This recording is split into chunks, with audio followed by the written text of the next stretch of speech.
You might look at the European map of the 1490s and say, wow, this looks much different from today's map. And you would be right, because this is only 1490, and Europe has a whole new world to explore.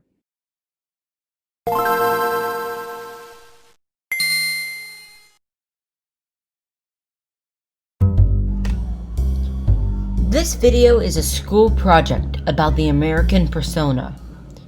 Now, I wanted to expand this video farther than that because the American persona had a lot to do with the actions of the Europeans, which we will talk about in this video.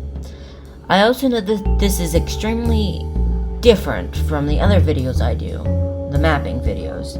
Not about the subject. No. That in fact is actually quite similar to my channel, just the way I present it. So with that out of the way, let's get started.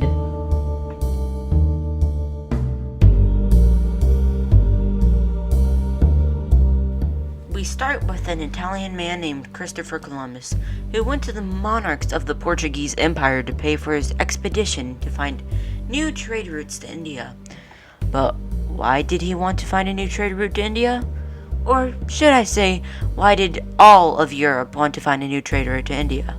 This is the Ottoman Empire, a massive Muslim empire that has dominance on 3 continents and has a complete control over the Middle East. And what do you need to go through to get Indian goods? The Middle East. So, of course, they go through the Middle East, which means the Ottoman Empire can pay high taxes on traders. So why don't the European powers go to war over the Ottomans? Well, they did, and their navies got destroyed. The Spanish Empire, the Holy Roman Empire, and the Habsburgs Empire all went to war with the Ottomans as a team and got destroyed on the battlefield. So that's why. The Portuguese crown didn't think it would be successful and refused.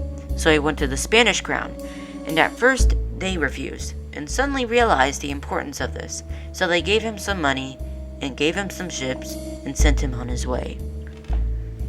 He then found a new world, who he thought was India. So when the natives who lived there didn't know what he was talking about because, let's face it, they weren't servants to anyone. So he killed them, thinking they were Indian slaves and were disobeying him. Then he realized, oh crap, this isn't India. So he went on a campaign, stealing food, animals, and people.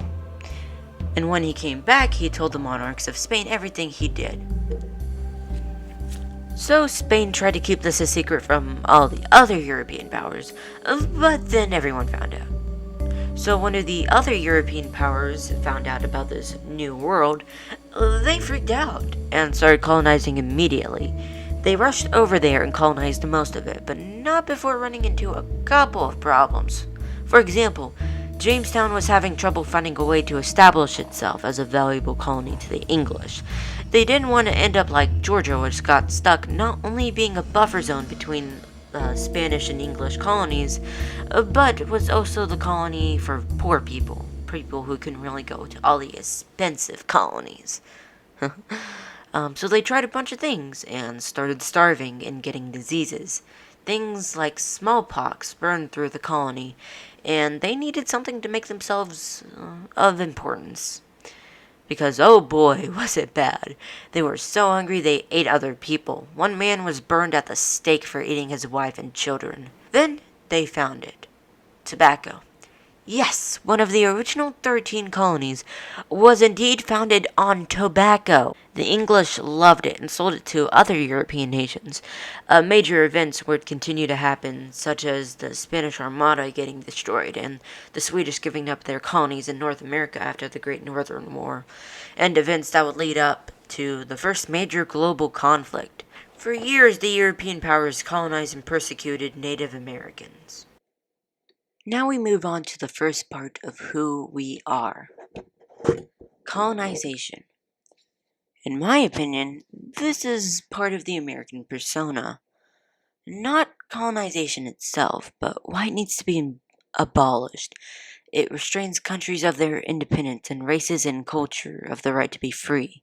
And colonization is still around today in the Pacific Ocean and the Caribbean. Next is helping other countries gain independence, because if their race wants independence, then they should have every right to have their own country. And if the country holding their land does not comply, it should be done by force. The final one is politics. In general, politicians fight just as hard as soldiers, just in a different way. These politicians have to decide what the borders will look like, and most importantly, rivalries. What will a country think of the winning one after the treaty? Will they hate them for centuries or shrug it over? In my opinion, these things are what make up our country, the United States, as we're so called.